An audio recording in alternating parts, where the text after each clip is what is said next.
Hello everybody, welcome to another edition of Little Henham Railway with another update.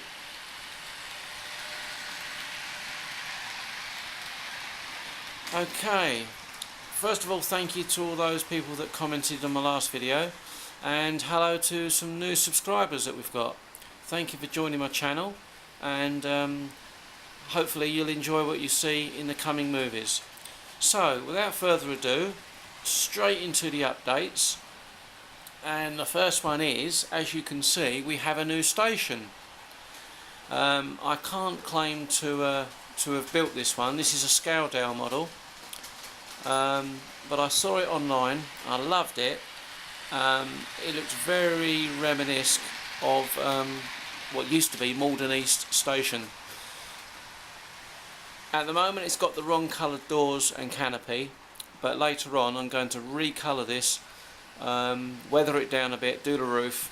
The chimneys need recolouring, and when I've finished it will look a lot more East Anglian. But the roof line is great. I've looked at pictures of East Anglian stations, and yeah, I think it's got the Eastern region look about it. And as you can see, we have got a class 15 just passing through, number D8233. These locos used to be quite prominent in East Anglia at one time.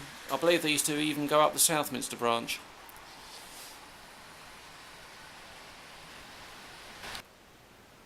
I love the look of this station. When it's detailed, I think it's going to look really good.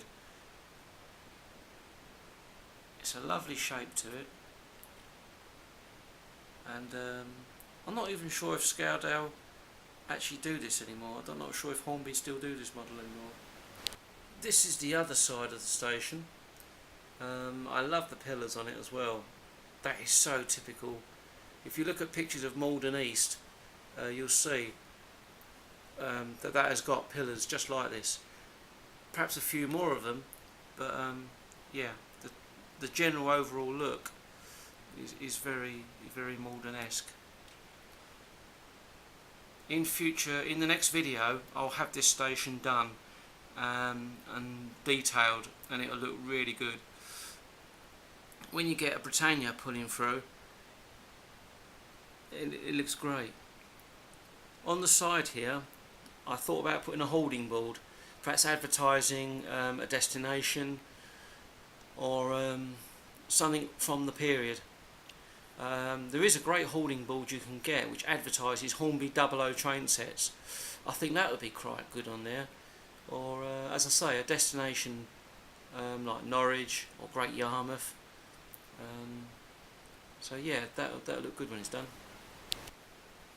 Okay, now the biggest change to the layout, which I think I said in the previous video was going to be quite drastic, is what you're looking at here. If you look in previous videos, there was what was really just a basic grey horrible shelf with this country road coming down but not actually leading to anywhere. So I took a look at it and I thought it just doesn't look right. So I was brave and got the standing knife out, and I completely carved out part of this layout at the end there. Got rid of the grey shelf, and as you can see I've actually put an extension board in, got rid of the grey shelf and put an embankment in with a country road leading down. I've done the country road in concrete, and I believe that during the war years and just after the war years, when they were building the American bases, the Americans would put in concrete roads that would lead to these USAF bases. So this little scene, which isn't finished yet, I've got more foliage to go in, trees, etc. This is supposed to be giving you the impression that it could lead to an American air base or another country road. And if we just do like an aerial shot here,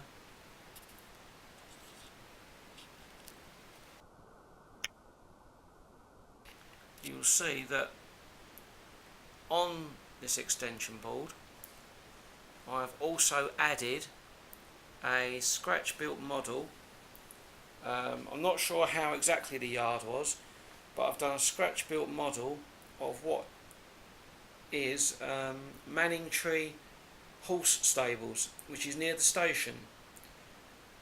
In East Anglia they were using horses to do horse shunting right up until almost the end of the steam period, and I believe the very last horse was based at Newmarket. His name was Charlie. So I've tried to give the recreation here of what a typical British Railways horse stable may have looked like. And there you can see we have a gentleman there that's just tending to his steed. There will be some horse-drawn drays to go in this yard. I've put the entrance road in as well, and next to the entrance road we now have a coal yard. There's more detail to go into the coal yard, but the coal yard itself has an entrance road,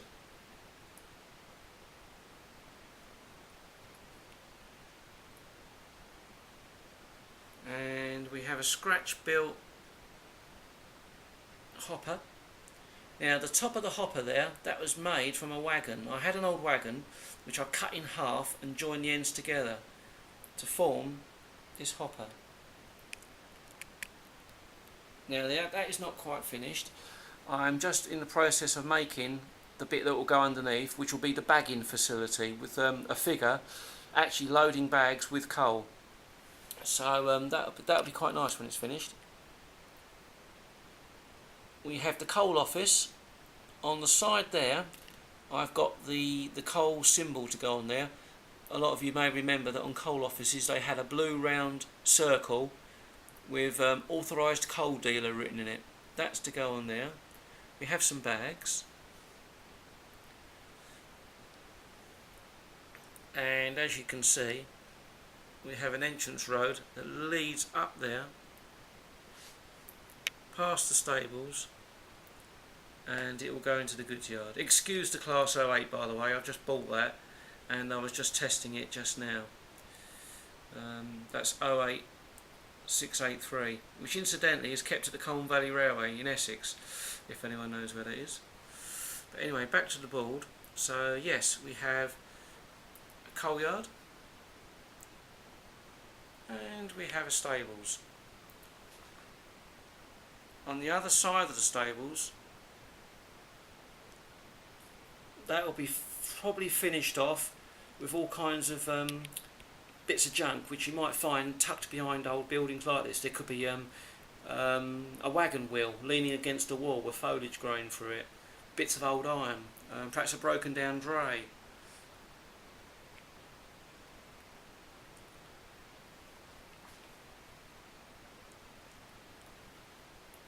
There's the embankment. I've started putting this in.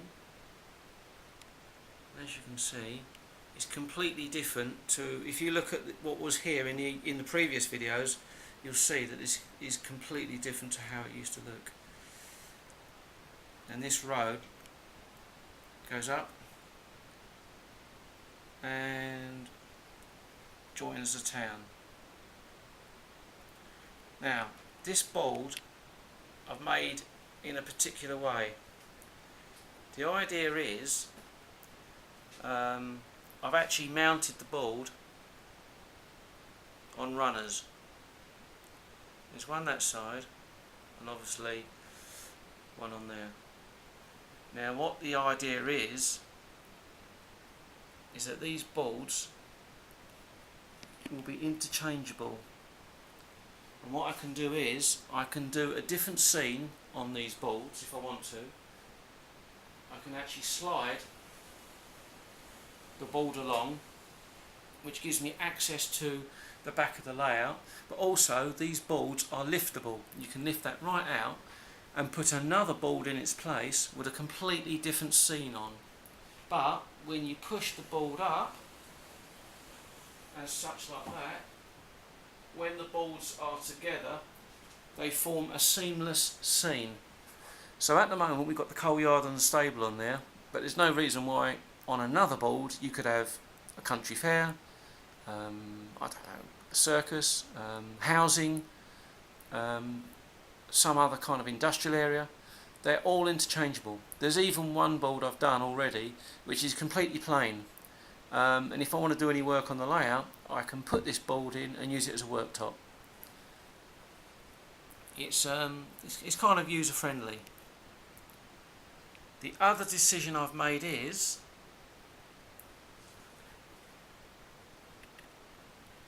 this bridge. It's history. It's not right. I can't get this bridge to fit in properly with the other addition to this board, which is a road. As you can see, the road bends round, joining the country road, and what will happen is the road will come up to here, it will bend round, and then when it's done it will sweep up Station Road,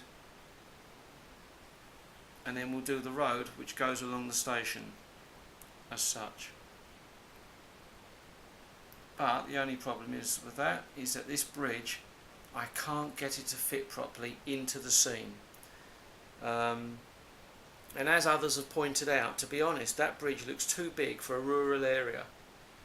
So what I'm going to do is I'm going to scratch build another bridge, possibly of some kind of viaduct which will be thinner, and will fit in better with this scene and look a bit more prototypical. It's a shame because I quite like this bridge, but if it's wrong then it's wrong. So yes, the bridge is coming out. In the next video you'll probably see the trains running with no bridge there, because I'm going to develop this road further,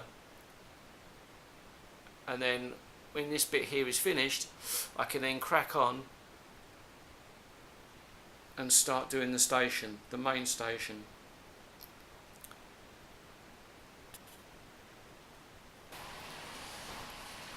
So here's another view of this bridge. As you can see, the bridge is quite big, and it kind of dwarfs this area, but although I do need a bridge at this end because it will act as a really good scenic break. So yeah, the bridge is going to go and will be replaced with hopefully a viaduct. So I'll have to start researching and seeing what bridges we can come up with.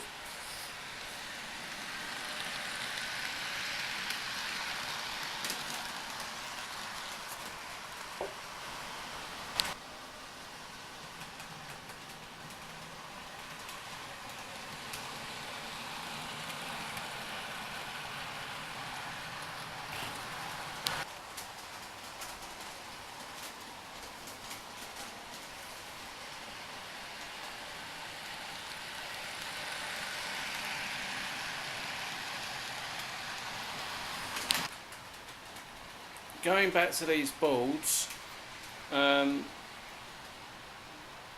I'm going to do is I'm going to replicate this board and the way that it fits in and lifts out, etc. I shall do the same thing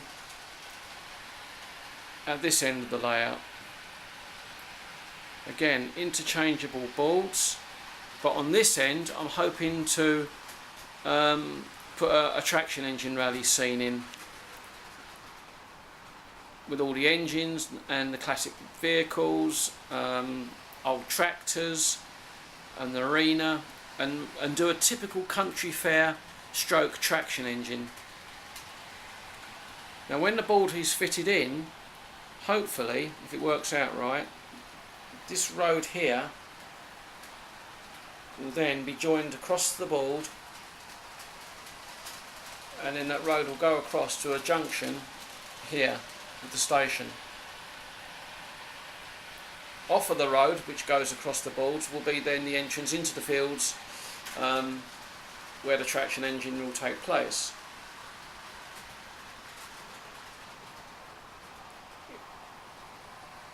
It should tie in quite nicely with the church, because next to the church also I'm scratch building a vicarage.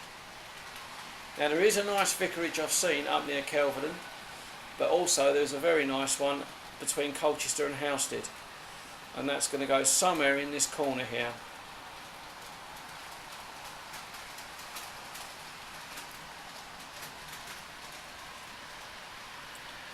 moving across to this corner, I haven't started it yet, but there will be a castle on this mound. The traction engines obviously are only part there, just really to put them out of the way. But yeah, on this mound here, I'm going to do a castle. Possibly Hadley, possibly Hedingham. Okay, well that's it for all the updates. I'm going to try and get 2 videos on this month. One, as you've seen, with the embankment as it is now, which I've just done, and there'll be another video coming on real soon, showing you the finished embankment.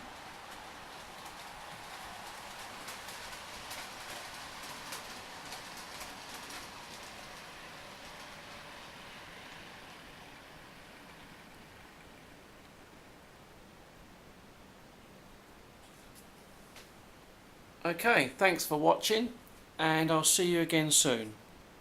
Bye.